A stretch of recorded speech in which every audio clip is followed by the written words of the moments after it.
We're looking forward to a good year, successful year for this committee and for the Congress. Can you hear okay? Is this mic working okay back there, Tom? It would be. Yeah, it better be. Main order of business today is the consideration and adoption of our rules, committee rules, subcommittee jurisdictions, and oversight plans. We're on a sort of a tight schedule, so I hope we can work on in a speedy fashion. This committee is the most important committee of the U.S. House. It's also the most important committee, I think, to the executive branch because we're in charge of funding the government of this country. Your work on the subcommittees is vitally important because that's where we get closest to the ground in terms of overseeing the executive branch. So I want our subcommittees to be vigorous, thorough, fair, and work in depth. Try to find duplications of spending between subcommittees. That takes place, but it's difficult to track down. So I want us to focus on duplicative spending where we can save billions of dollars. Before we get down to business, I want to welcome my friend from New York, Leah Lloyd, back to her role as a full committee ranking member. Over the last 2 years, I've greatly appreciated her partnership, her leadership, her dedication to getting our appropriations work done. We may not agree on everything, but I want to thank her for upholding this committee's tradition of collegiality, and I look forward to continuing that tradition over the 114th Congress as we work to pass all 12 appropriations bills on time and under budget. That's our game plan. Now let me welcome our 4 new members, and on the Republican side, and I know Ms. Lloyd will want to introduce the new members on her side shortly. On the Republican side, and I want these members to stand as we introduce them to you. David Jolly, representing Florida's 13th District. Stand up, David. Welcome to the committee. Anything you'd like to say? I appreciate the opportunity to serve with a committee that I know does the business of the House in a very bipartisan way. I appreciate the opportunity. And Scott Ridgell, representing Virginia's 2nd District. Scott? Mr. Chairman, I appreciate the opportunity to serve with each and every one of you. Look forward to 2 productive years. David Young, representing Iowa's 3rd District. This is the Tom Latham successor. Welcome. Everything's been said, but not everybody said it. I appreciate the opportunity. Evan Jenkins represents West Virginia's 3rd District and border with mine. Welcome, Evan. Mr. Chairman, look forward to it. Thank you very much. So we want to say welcome to all these new members and to the rest of you. We're all looking forward to working with you all this year. Some of you may have noticed the absence of one of our cherished members of this committee, a dear friend and a great legislator, Alan Nunnally, who's continuing to rest and recuperate back home in Mississippi, and we keep him and his family in our thoughts and prayers throughout a difficult time. I also want to recognize the 3 members from the majority side who've agreed to serve as our reps on the Budget Committee. Tom Cole, raise your hand, Tom. Some of you know him. He served in that role for the last 4 years and done an outstanding job for us. And new appointees from our committee to the Budget Committee, Mario Diaz-Balart and Steve Womack. Thank you all. I know they will represent us well on the Budget Committee and will represent American taxpayers as they work through the tough issues the Budget Committee will consider this year. Now let me turn to Nita, Ms. Lloyd, to recognize the new members of the committee on the Democrat side. Ms. Lloyd. Thank you, Mr. Chairman. I too look forward to continuing to work together, and I hope we can have 12 solid, progressive bills completed in due time that will reflect our values. I am very pleased to welcome our newest Democratic member, Derek Kilmer, from Washington State. We are delighted that you will be joining us on this committee. And I really look forward to all of your input and your service. I know you will be an outstanding member. And I thank you for selecting our committee, and we are delighted to welcome you. And I also want to welcome back Mr. Israel and Mr. Ruppersberger, who rejoin us after leaves of absence. We're very happy to have them both back, and we thank you, and we know that you have so much to contribute to our work here, and we look forward to working together. As our chairman noted, there are no real substantive rules changes to deliberate this year, but I would be remiss if I didn't take the opportunity to discuss some of the larger issues facing this committee as a whole. As we all know, once the fiscal year gets started, our subcommittees will begin crafting their individual spending bills. Many of our members will be quick to point out painful or even unwise spending cuts or low program levels. But before we turn our focus to the individual bills and the difficult decisions that will be made on each of them, it's important to remember what has happened over time. Non-defense discretionary spending, which includes investments that promote job growth and a healthier, safer nation, is projected to drop to its lowest level as a percentage of GDP since the Eisenhower administration, when these records were first kept. If non-defense discretionary investments were funded at their historical average as a percent of GDP, for FY 2016, we would invest $716 billion. Instead, we would be limited to $493 billion, a difference of $223 billion.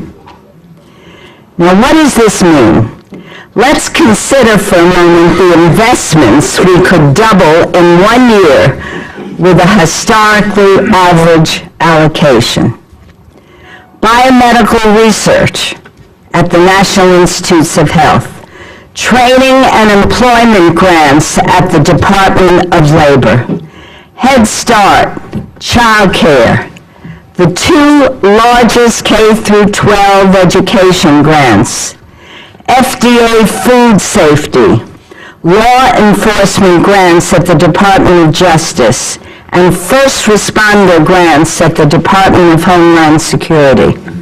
Energy efficiency, renewable energy, small business services through the SBA, the Small Business Administration, national infrastructure investments, TIGER, community development block grants, and veterans health care. Even after doubling all of these initiatives, which would increase paychecks and help middle-class families, we would still have $90 billion left to invest. We absolutely must recognize how important the investments made by this committee are to our nation's economy and its citizens. I know there is still great fervor by some in the Congress to continue cutting discretionary spending. But I agree with Speaker Boehner, who spoke recently about a new highway bills reauthorization, saying, quote, "It was critically important to improve the country's infrastructure." Well, I totally agree, Mr. Chairman. And this committee has always and will always continue to play a critical role in these efforts. Our economy is now growing steadily. CBO's January outlook anticipates that economic activity will continue to expand at a solid pace over the next few years. We need to ensure this committee has the responsibility to do everything we can to expand that economic growth. Thank you, Mr. Chairman. Thank the gentlelady. Finally, let me make a quick housekeeping note. We have a committee flower fund that you contribute to that we use to send flowers and the like. And we want to recognize now the distinguished co-chairs of this committee, of this Flowers Committee. Evan Jenkins on the Republican side, and Derek Kilmer on the Democrat side. It's raining money over here. Yeah. All right. It's $20, folks. If you would,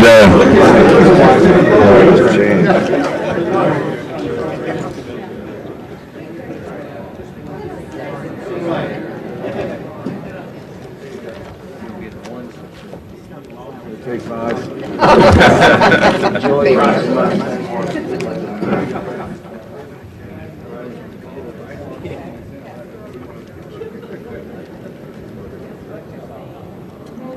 over the past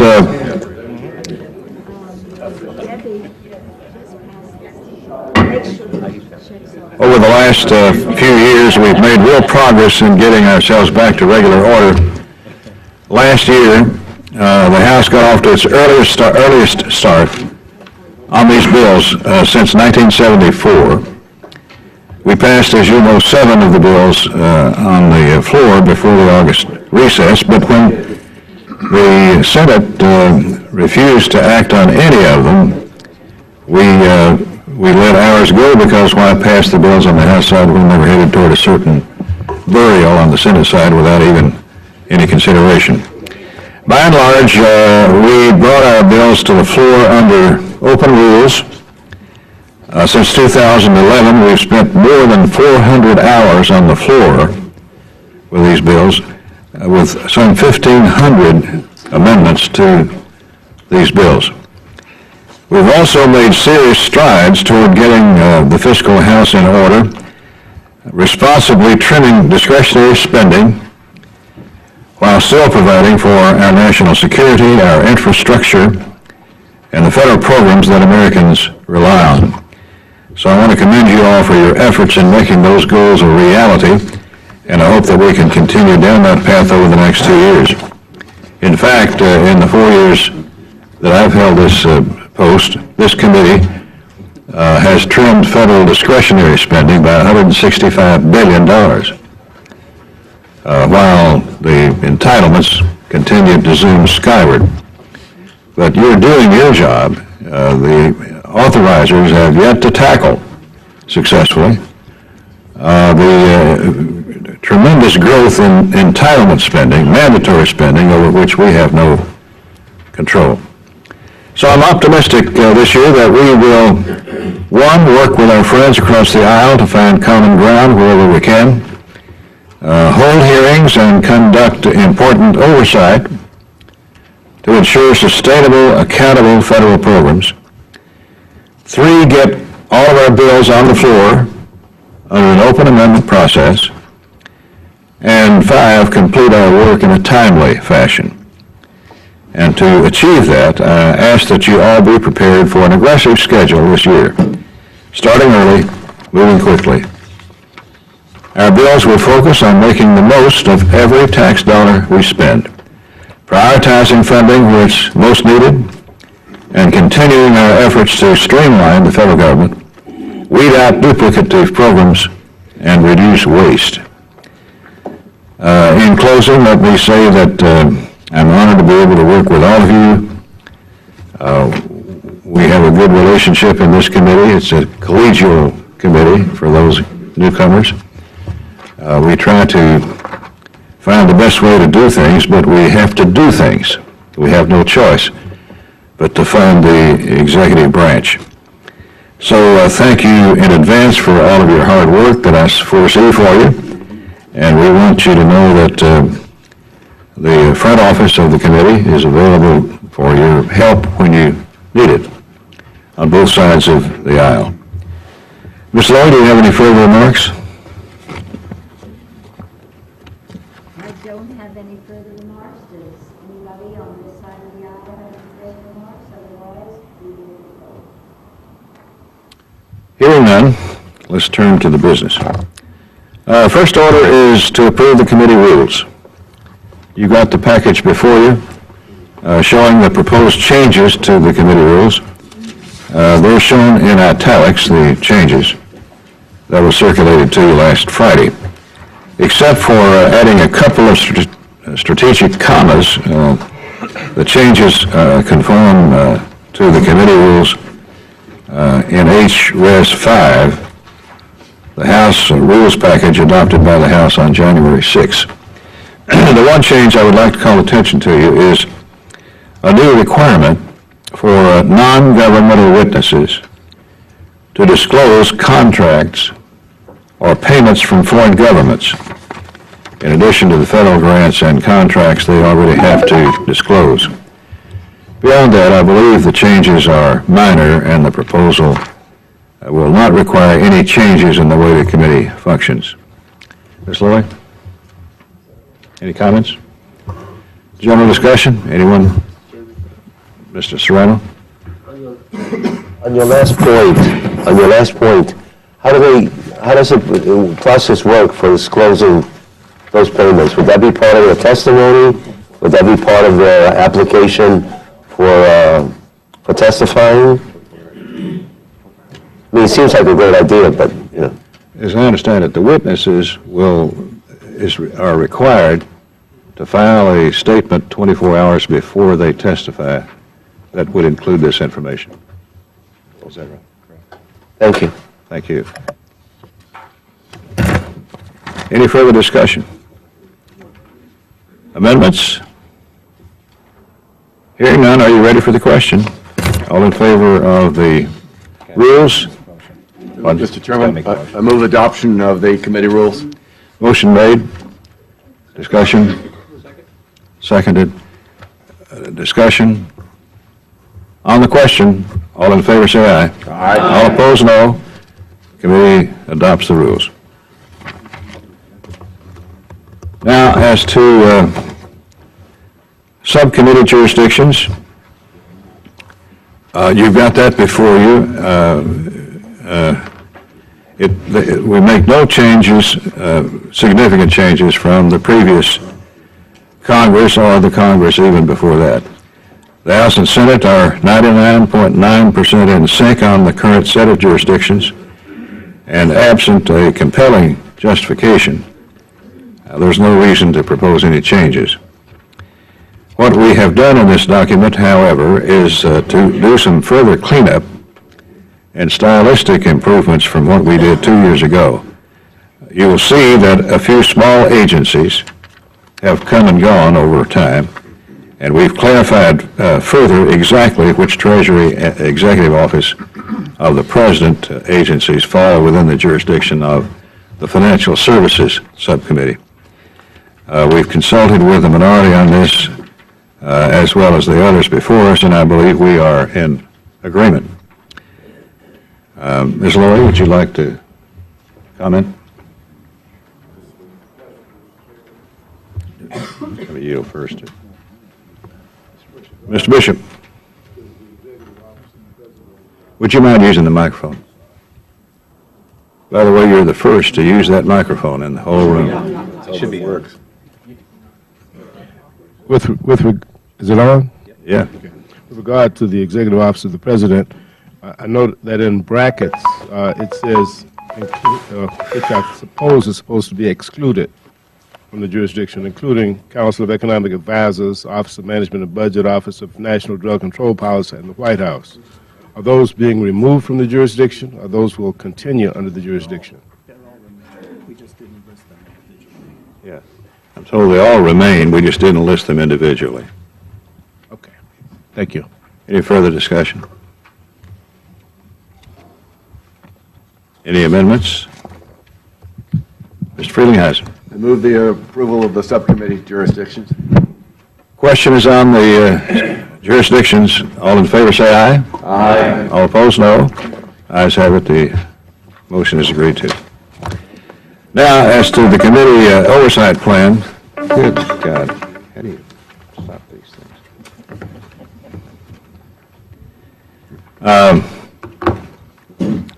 More than any other committee in the Congress, everything we do requires continuous, rigorous oversight of the agency's use of the money that you provide. It's our job to review every discretionary spending account to see what's been done with the money that's been appropriated and measure each dollar against all of the competing priorities and challenges that we face.